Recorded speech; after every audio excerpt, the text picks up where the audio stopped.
Olá, que a paz de Cristo possa reinar no seu coração. Com muita alegria que eu estou aqui com mais esse vídeo nesse canal Mensagens Bíblicas.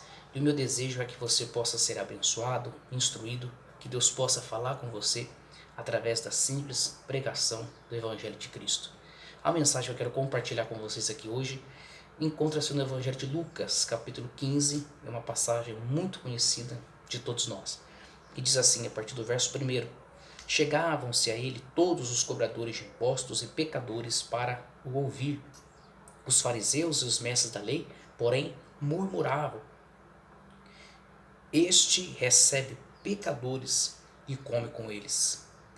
Então Jesus lhes propôs essa parábola: Que homem dentre vós, tendo 100 ovelhas e perdendo uma delas, não deixa no deserto as 99 e não vai atrás da perdida até achá-la? E quando a encontra, coloca sobre os ombros, cheio de alegria, e vai para casa. Então chama os amigos e vizinhos e lhes diz: Alegrai-vos comigo, achei a minha ovelha perdida. Digo-vos que, do mesmo jeito, haverá alegria no céu por um pecador que se arrepende, mais do que por 99 justos que não precisam de arrependimento. O que nós vemos acontecer aqui é um culto. Jesus está presente, ele está ali ministrando a palavra, pregando o evangelho. E nos relata aqui o texto que existia pelo menos ali dois grupos distintos de pessoas que estavam presentes nesse culto ali para prestigiar a presença de Cristo. Nós vemos ali que existia o primeiro grupo de pecadores e de cobradores de impostos. Os cobradores de impostos eram os publicanos, naquela época considerados praticamente como os ladrões da época. Então os ladrões e os pecadores fazem parte do primeiro grupo. E um segundo grupo, o dos fariseus e dos mestres da lei. Ou seja, aqueles que conheciam muito bem a palavra, aqueles que conheciam muito bem a lei, que prezavam pela guarda da palavra das Sagradas Escrituras. Mas nós temos aqui um grande contraste acontecendo nesse culto, porque diz o texto que nós vemos aqui que o primeiro grupo, o dos ladrões e dos pecadores, se aproximavam de Jesus com uma intenção. A intenção ela é deixada para nós aqui de forma bem específica. Eles iam até Jesus para o ouvir. Agora o segundo grupo, o dos defensores das Sagradas Escrituras, dos conhecedores da lei, eles se aproximavam de Jesus para murmurar de Jesus e reclamar, dizendo: Este, ele recebe pecadores e come com eles. Nós vemos aqui um grande contraste, porque aqueles que deveriam se aproximar de Jesus para reverenciá-lo, para ouvi-lo, para receber a sua palavra, não fazem assim. Pelo contrário, vão até lá para murmurar, para questioná-lo, para reclamar dele. E aqui eu vejo um grande problema, um grande risco que todos nós corremos. Porque muitas vezes nós estamos presentes nos cultos, estamos ali na igreja ou no local ao ar livre, onde quer que seja que se inicie um culto de adoração a Deus, e muitas vezes nós podemos estar presentes nesse culto, mas temos uma postura como o desses religiosos, que o foco deles não estava na adoração a Deus propriamente dita, mas estavam em como essa adoração ela era feita. Ou seja, os mestres da lei e os fariseus, eles eram focados nas regras, nos ritos, nas maneiras em que se deveria se fazer o culto, na maneira que se deveria adorar. Então não estavam focados nem em adorar propriamente, mas em como adorar. Então no culto eles estavam ali presentes, mas apenas observando se as regras a qual eles achavam corretas conseguiam ser encaixadas naquele culto que estava acontecendo. E aqui entra um grande perigo, porque eles se tornaram tão religiosos, tão focados em regras, em ritos, em normas, que eles conseguiram encontrar erro no próprio Jesus. As regras e os ritos deles não conseguiam se encaixar na pessoa do próprio Cristo, o Filho de Deus, porque eles murmuravam de Jesus, dizendo: olha, ele recebe os pecadores e come com eles. É um grande problema e um grande perigo que nós corremos como igreja. Porque muitas vezes nós estamos participando de culto e esse culto não está sendo recebido por Deus porque não tem sido um culto espiritual. Porque os fariseus e os mestres da lei não conseguem oferecer para Deus, para Cristo, um culto espiritual. Porque a mente deles estão muito terrenas. A mente deles estão focadas em normas, em regras, em ritos apenas, e não em adorar a Deus propriamente dito. Então, eles não conseguem oferecer a Deus um culto espiritual, uma adoração verdadeira, uma adoração genuína. Eles ficam presos às regras. E por isso eles começavam a dizer, dessa forma pode. Não, dessa forma não pode. Não, assim pode se adorar. Mas dessa forma a nossa regra não se encaixa, assim não pode. Ou seja, eu vejo que Jesus, ele quebrando essa religiosidade na adoração. Ali em João, capítulo 4, vai se narrar para nós o momento em que Jesus ele vai conversar com aquela mulher samaritana. E naquele diálogo a mulher samaritana vai dizer, olha, vocês, os judeus, dizem que é em Jerusalém, no templo, o lugar que se deve adorar. Nós, os samaritanos, dizemos que é no monte, o lugar correto para se cultuar, para se adorar e extrair a verdadeira adoração. Eu vejo que ela estava presa ao rito, às regras em si como adorar. E aí Jesus vem, quebra essa religiosidade, ele se aproxima dela e diz, mulher, a hora vem, e te digo mais, ela já chegou, em que os verdadeiros adoradores não vai adorar o Pai, não é no monte, nem no templo, nem em Jerusalém. Mas os verdadeiros adoradores adorarão ao Pai em espírito e em verdade. Ou seja, não é o lugar, não é a forma, não é a maneira, mas sim numa entrega em espírito e em verdade que o Pai vai receber a adoração.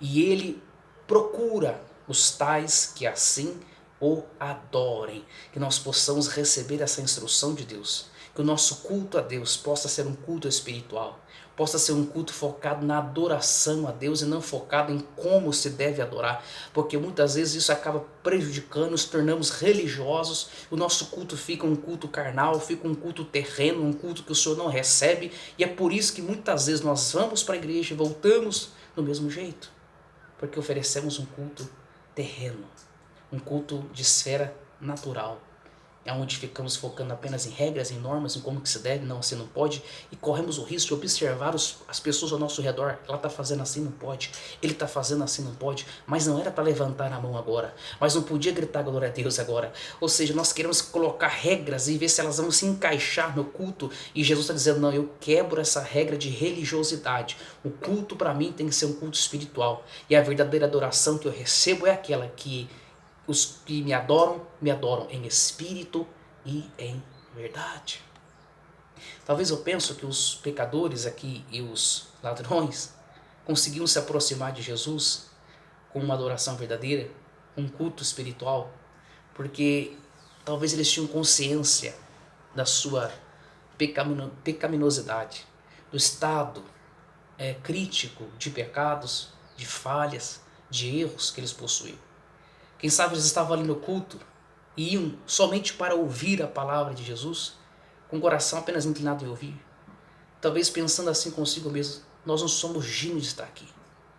Eu não sou digno de estar aqui presente nesse ambiente, porque eu sou pecador. Porque eu sei quão indigno eu sou, quão falho eu sou. Quantas coisas erradas eu faço, quantos pecados eu cometo, o quão suja é a minha vida. Eu não mereço, eu não sou digno de estar aqui, mas eu preciso ouvir a palavra que sai dele.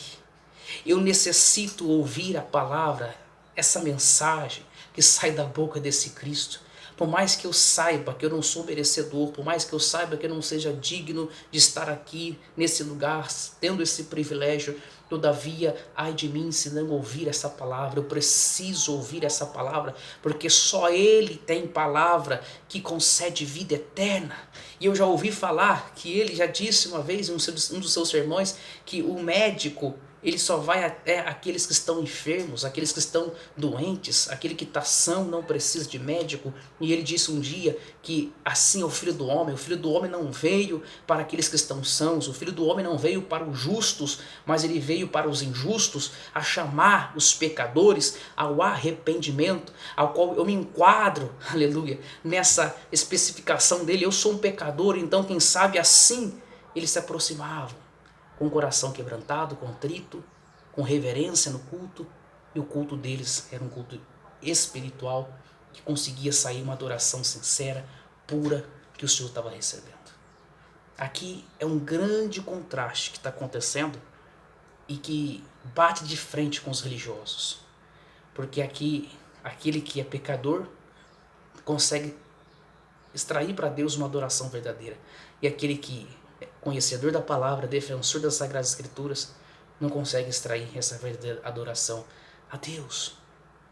Mas nós vemos aqui no verso 3 que diz assim: então Jesus lhe propôs esta parábola. Olha que curioso, algo curioso está acontecendo aqui. O verso 3 nos narra que Jesus só vai contar a parábola das ovelhas aqui perdidas exatamente por causa do cenário que estava acontecendo no culto.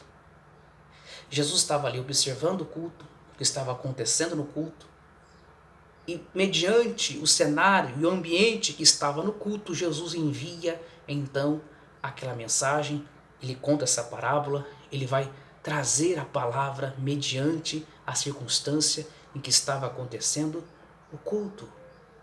E aqui me chama a atenção para algo muito sério, muito interessante. Me faz entender que quando nós estamos cultuando a Deus, seja onde for, se é aberto ali um culto de adoração a Deus, Jesus se faz presente. E como disse João em Apocalipse, ele está no meio da igreja. E não apenas no meio da igreja, mas ele anda no meio da igreja. Ele se movimenta. Ao observar a maneira que eu estou cultuando, ao observar o modo que eu estou entregando a ele o meu culto, e é mediante o modo que ele vê que eu estou adorando, que ele há de enviar a palavra a meu respeito. Ou seja, como eu estou cultuando, será então a maneira da palavra enviada mediante o meu culto. E aqui nos chama a atenção para algo. Quem sabe nós estamos na igreja e vamos para o culto e cultuamos um culto meia boca. Cultuamos um culto qualquer. Adoramos de qualquer jeito. Vamos como se fosse algo imposto, temos que ir, hoje é culto, eu tenho que ir. Nós vamos de uma forma forçada, estamos sentados ali simplesmente para cumprir um rito, como se fosse uma rotina, hoje é dia de culto. E talvez nós entremos vazios e saímos vazios, sabe por quê? Porque a maneira que nós estamos cultuando é a maneira que muitas vezes o Senhor vai enviar a palavra a nosso respeito, a nosso favor. Mas eu glorifico a Deus que tem pessoas que elas conseguem cultuar a Deus, um culto genuíno, um culto espiritual, um culto de uma verdadeira adoração, mesmo passando por vales, mesmo passando por adversidades. Quem sabe ela tinha tudo para não ir para o culto, ela tinha tudo para ficar em casa, ela tinha tudo para não ir adorar. Todavia, ela extrai forças sobre-humanas, dada pelo Espírito Santo da graça, e ela vai para o culto, ela diz: ai de mim se não adorar o Senhor, ai de mim se não oferecer a Ele o meu culto, a minha adoração é aquilo que Ele precisa, aquilo que Ele necessita, aquilo que Ele merece. Eu vou adorar porque Deus é aquele que necessita de adoração e eu vou entregar a minha adoração para Ele. Independente das circunstâncias, independente das situações, eu vou adorar. Aí você imagina, Deus lá no culto, no meio da igreja, andando no meio da igreja, observando um tipo de culto que está sendo oferecido para ele, um culto desse jeito, com essa característica, com essa qualidade. Jesus vai olhar para dizer: não, em meio à prova ela consegue me adorar de verdade, em meio à adversidade, em meio a circunstâncias contrárias, ele consegue extrair uma adoração genuína e um culto espiritual para mim. Então se prepare, porque se ela tem coragem de me adorar em meio à prova, se ela tem coragem de me cultuar um culto espiritual e verdadeiro em meio à adversidade, se prepare, eu tenho coragem de enviar uma palavra em direção à sua vida e fazer tudo ser transformado através do poder da ministração da palavra. E aí é por isso que enquanto nós estamos cultuando a Deus, Deus se encarrega de cuidar dos nossos problemas. Enquanto você está adorando, Ele está visitando o doente. Enquanto você está adorando, Ele está abrindo portas que estão fechadas. Enquanto você está adorando, Ele está quebrando correntes e grilhões espirituais. Enquanto você está adorando, anjos ministradores de bênçãos estão sendo enviados a seu respeito para ministrar bênçãos e maravilhas e manifestações dos impossíveis. Porque a palavra dele é enviada conforme nós cultuamos. Conforme Jesus via o culto, ele envia a palavra. E ele vai dizer então, que homem dentre vós, tendo 100 ovelhas, e perdendo uma delas, não deixa no deserto as 99 e não vai atrás da perdida até achá-la. Se o foco aqui era os pecadores, se a questão do culto era a implicação dos fariseus com os pecadores, então Jesus disse, eu vou enviar uma palavra exatamente em relação aos pecadores. E Jesus diz, um homem tinha 100 ovelhas e de repente ele perde uma dessas 100 ovelhas. E ele percebe então que uma não está presente. E aqui me chama a atenção, porque o rebanho de ovelhas é um rebanho muito comum. As características físicas de uma ovelha é muito parecida com a outra. Se você colocar uma ovelha do lado da outra, adulta, dificilmente você vai ver diferença numa para outra. Elas são fisicamente, características físicas praticamente iguais. Agora você imagina um rebanho de 100 e apenas uma é desgarrada. Apenas uma foge. Apenas uma some e desaparece. Como é que esse pastor descobriu a ausência daquela única ovelha que não estava presente ali? Isso só se foi possível devido a um cuidado minucioso que esse pastor tinha com as suas ovelhas. Um cuidado ao ponto de ele perder tempo todos os dias, se fosse preciso, para ficar contando uma a uma até chegar de número 100. Porque ele sabia, não, eu tenho 100 ovelhas. E se for preciso, ele ficava 1, 2, 3, 4, até chegar na de número 100, para certificar de que todas estavam ali com ele. Aqui nos dá um relato e nos mostra como que o nosso pastor, sumo pastor, que é Cristo, ele vela pela nossa alma. Ele tem um cuidado especial conosco. Quem sabe você está dizendo assim, o Senhor já não me vê mais, o Senhor já não me assiste mais, parece que eu estou indiferente para Deus. Eu sou filha dele, eu sou filho dele, eu o aceitei como meu salvador, mas parece que o Senhor está indiferente comigo. Eu tenho uma palavra de Deus no seu coração. Se você é ovelha do pasto desse sumo pastor, tranquiliza a tua alma, porque este pastor, ele não te perde de vista.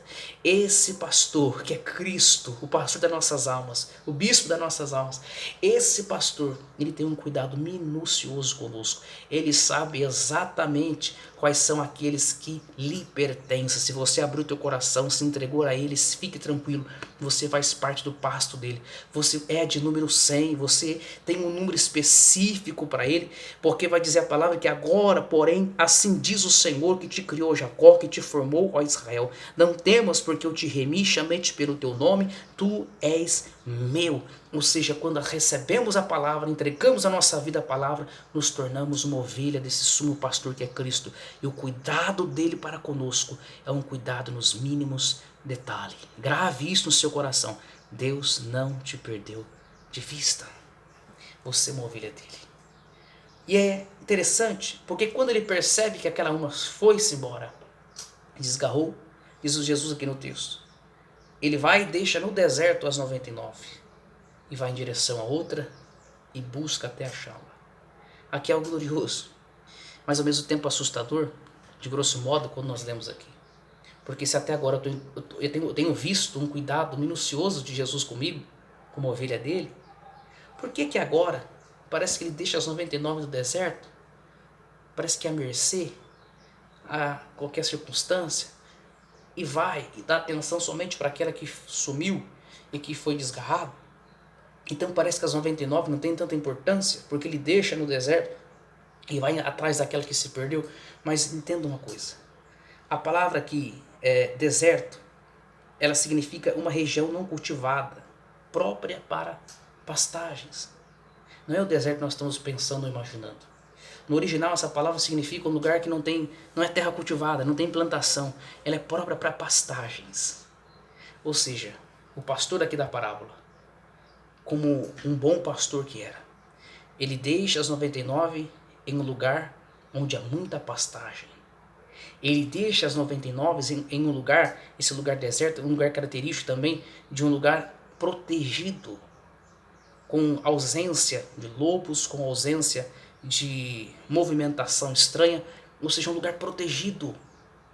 Além de ser protegido, é um lugar que tem muito pasto, ou seja, ele não está tendo um desprezo com as 99, pelo contrário, ele está dando proteção e mantimento para as 99. E ao mesmo tempo, ele dá uma atenção fora do normal para aquele que se perdeu, porque ele sai em direção até ela, ele vai em direção até ela, diz o texto, e vai até achá-la. Interessante, porque aqui nós vemos ele dando uma atenção minuciosa para as 99, proteção e mantimento, e ao mesmo tempo dando atenção para aquela uma que está desgarrada. Aqui eu vejo, no sentido espiritual de Cristo para conosco, a sua onipresença. Ou seja, ao mesmo tempo que Jesus se relaciona com o grupo das 99, está presente com ela, sendo a proteção dela, o esconderijo do Altíssimo, a sombra do Onipotente, onde aquelas ovelhas podem descansar. Ele está sendo o pão da vida, o verdadeiro alimento, o pão vivo que desceu do céu para aquelas ovelhas, o mantimento genuíno para elas, proteção e mantimento. Ao mesmo tempo, ele está tendo um vínculo, uma comunhão com aquela que está sozinha, com aquela que está desgarradas. A onipresença de Jesus aqui. Eu vejo que ele não apenas se relaciona com as ovelhas em grupo, mas que ele também está presente com a ovelha individual, com aquela que sumiu, com aquela que desapareceu. Jesus está dizendo para alguém, eu não quero que você me conheça apenas quando você está em grupo com o rebanho. E o que representa isso? Jesus está dizendo, eu não quero que você me conheça apenas de culto de igreja, quando você está presente com o corpo, com o rebanho, com o grupo me adorando, me cultuando, ouvindo a minha voz, e ali você aprende de mim no santuário, mas eu quero ter e posso ter com você uma intimidade individual, no particular, no teu quarto da tua oração, na tua casa, no teu lugar secreto. Deus, ele pode se relacionar com você e tem revelações que ele quer trazer para você que em grupo, em rebanho, você não vai receber, mas será apenas no seu particular com ele. Ele tem segredos individuais para você, especiais para você, na sua oração em particular. Deus está dizendo, você precisa abrir a minha palavra, ler a minha palavra também fora do rebanho, ou seja, não é somente na igreja que você tem que abrir a Bíblia, mas você precisa abrir a Bíblia na tua casa, na tua hora de almoço, que você fica reservado sozinho, aonde quer que você esteja sozinho, você precisa ler a minha palavra, porque ali eu tenho mistérios revelados para você, particularmente para você. Eu não quero que você me conheça apenas em grupo, porque eu sou um Deus que posso e quero me relacionar com você no particular e no individual. Aleluia. E ele vai dizer aqui que ele vai atrás daquela que se perdeu, ele vai até achá-la. Isso aqui é fantástico. Isso aqui é glorioso, porque além dele ele se dispor a ir atrás, ele vai até achá-la. Ele não desiste da ovelha perdida. Não é porque ele contou lá 99 e a 100 não estava presente, que ele arriscou do seu rebanho a de número 100. Pelo contrário, aquela de número 100, mesmo estando rebelde, mesmo estando ali presente, mesmo estando desgarrada, todavia ele considerava como parte do seu rebanho. Quem sabe eu esteja pregando aqui para muitas ovelhas de número 100, muitas ovelhas desgarradas. O Senhor manda dizer para você, por mais que você não esteja presente mais no grupo do rebanho, todavia você continua sendo parte do meu rebanho. Você é a minha ovelhinha especial de número 100. E por você eu deixo tudo e saio em direção somente para dar atenção para você. Porque você é importante e você é especial para mim. E ele não desiste. Porque ele vai até achá-la. Não é que ele vai, já procurei, já andei ali, já fui lá e não consegui a encontrar. Não. Ele vai até achar. Eu não sei se você está entendendo, mas Jesus não desiste de você. Ele vai até te achar. Ele vai persistir com você, ele vai te cercar em volta, ele vai te perseguir até te encontrar, porque ele não desiste de você. E diz o texto que ele vai até achá-la. E esse achá-la, ou encontrá-la, no original, nos dá um sentido muito interessante, que significa que ele dá à ovelha o mesmo significado que ela tinha de quando estava no rebanho. Ou seja, o mesmo valor que ela tinha para o pastor quando estava ali, junto com o rebanho, sendo pastoreada por ele, mesmo agora desgarrada, rebelde, fugitiva, todavia, ele a considera com o mesmo significado e com o mesmo valor.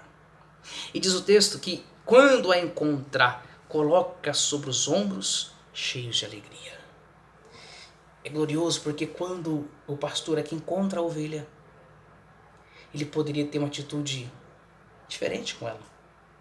Jesus poderia ter narrado aqui na parábola que ao o pastor encontrar aquela ovelha, ele repreendeu ela, ele xingou ela, ou ele deu uma ordem: me acompanha, me siga, para onde você tem que ir. Mas não é isso que acontece, porque muito provavelmente ela andou errante, caminhos talvez muitos obstáculos, caminhos desconhecidos, que fez com que ela gastasse mais energia, fez com que ela se machucasse ou se ferisse. Ela estava sem força, ela estava sem energia. Mas o pastor, ele vai, ele pega aquela ovelha. Diz o texto: você vai voltar para casa, mas não sobre a sua força, porque eu sei que você não tem, mas você vai voltar sobre a força do seu pastor. E diz o texto que ele pega essa ovelha e coloca sobre os ombros. É algo interessante isso aqui. Porque se a ovelha está sobre os ombros do pastor, não há necessidade dele usar o cajado para aquela ovelha. Ora, todos nós sabemos que o cajado representa uma correção, uma exortação. Aquela ponta encurvada do cajado que o pastor carregava, muitas vezes servia para ele enroscar no pescoço da ovelha e puxar ela daquele tranco, que talvez ela ia cair ladeira abaixo, talvez ela ia cair num precipício, talvez ela ia cair num riacho. Então ele puxa daquele tranco que talvez feria, doía, mas salvava a vida da ovelha.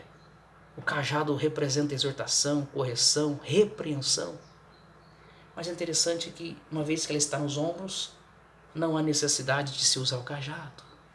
Talvez você que está me ouvindo, que é uma ovelha perdida, você está dizendo assim: puxa, eu não vou voltar, porque se eu voltar, o Senhor vai vir com um cajado para cima de mim. O Senhor vai vir me jogando na cara tudo que eu fiz. Ele vai me repreender, ele vai jogar na minha cara: você fez isso, você foi ingrata, você fez isso, você foi aquilo, você foi rebelde, miserável, vem cá. Não, entenda uma coisa. Jesus está dizendo que quando a ovelha perdida é encontrada, o pastor dá a ela o mesmo significado, o mesmo valor. E a coloca sobre os ombros, ou seja, ele não vai usar cajado para você. Ele não tem um cajado preparado para te repreender, para te jogar na cara, para desabafar na sua vida. Não. Ele tem braços de amor aberto, estendido em sua direção, para acolher você e colocar sobre os ombros dele. E diz o texto que nessa hora o coração dele vai se encher de alegria. O que te espera, você que está me ouvindo, que é uma ovelha perdida, o que te espera do seu pastor são braços de amor aberto, somente esperando você se arrepender e dizer: eu quero voltar. E ele vai te abraçar, vai te envolver, você vai sentir o carinho, o abraço, que você tem valor, que você tem o mesmo significado para ele. E ele vai te colocar sobre os ombros, te acolher e vai te conduzir para o lugar de onde você nunca deveria ter saído. Ele vai te levar para casa. E diz o texto que o pastor ele vai chamar os vizinhos, os amigos, e vai se alegrar, porque há uma grande festa. Ou seja, Jesus disse: no céu vai acontecer a mesma coisa quando um pecador se arrepende. No céu acontece a mesma coisa. A festa, os anjos se alegram. Os anjos de Deus vão fazer festa no céu. Se você que está me ouvindo, que é uma ovelha desgarrada e perdida, que está há muitos anos desviado dos caminhos do Senhor, mas Ele te marcou um dia como ovelha do pasto dele. Você é de número 100, ponto final. Ele não te riscou da lista, você continua sendo a ovelha de número 100. E quem sabe você está me ouvindo dizendo: mas eu não tenho chance, eu não tenho condições de voltar, eu não tenho força. Ele sabe, Ele te entende, Ele te compreende. Ele está te trazendo essa oportunidade ainda no final desse ano. O ano ainda não acabou. Esse ano ainda pode virar e você vai estar na presença dele de novo. Esse ano ainda vai virar e você vai estar na presença dele, de volta para casa, nos braços do sumo pastor que tem um verdadeiro amor para lhe dar. O verdadeiro valor que você pode ter na sua vida. Que o mundo não te deu, que o pecado não te deu, que a sociedade não te deu. Jesus, o seu pastor, que te busca incansavelmente, que não desistiu de você. E a prova que ele não desistiu é que ele está fazendo você ouvir essa mensagem. Preparou essa oportunidade para você. Ele está dizendo, eu estou aqui em busca da minha ovelha perdida. Eu estou aqui em busca da minha ovelha perdida e eu vou te levar para casa de novo. Abra o teu coração. Se arrependa. Deixe que o Senhor faça uma obra na sua vida. Ele tem sonhos para ser manifestados na sua vida. Ele tem uma história nova para escrever para você. Sabe, tudo aquilo que Ele prometeu para você, manda dizer o Senhor, ainda está de pé. Nada foi frustrado, apenas houve um stop, uma pausa. Mas tudo pode recomeçar de novo, numa velocidade extraordinária, porque Deus, Ele é especialista em te surpreender e tudo está de pé. A história nova Deus tem para você, uma história extraordinária Deus tem para você. Deus tem casamento para te dar, Deus tem ministério para te dar, Deus tem algo extraordinário para conceder para você que você nem sequer imagina, porque diz a palavra que os pensamentos deles são mais altos que os nossos e os seus caminhos também são mais altos que os nossos. Agora, isso depende de você. Você se arrepende? Você diz sim a essa oportunidade? Porque o seu pastor está diante de você, de braços abertos, para te acolher de novo e te fazer feliz esse 2020. Fazer esse 2020 ser um ano extraordinário na sua vida. Um ano de restituição de tudo que o diabo roubou, de tudo que foi tirado. Se prepare para viver um ano espetacular na presença de Deus, do seu pastor. E aí, você vai voltar? Você está voltando hoje? Espero que sim.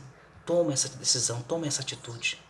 Terminando esse vídeo, essa mensagem, dobra o seu joelho, ora, você e Deus aí no seu particular, abra o teu coração, diga, Senhor, eu sou a sua ovelha perdida e eu estou de volta aos seus braços, de lugar de onde eu nunca jamais deveria ter saído. Tá bom? Que o Senhor te dê força, que o Senhor te dê graça, que você receba a restauração, a restituição e a transformação de Deus sobre a sua vida e sobre a tua história. Que Deus te abençoe em Cristo Jesus. Em nome de Jesus. Amém.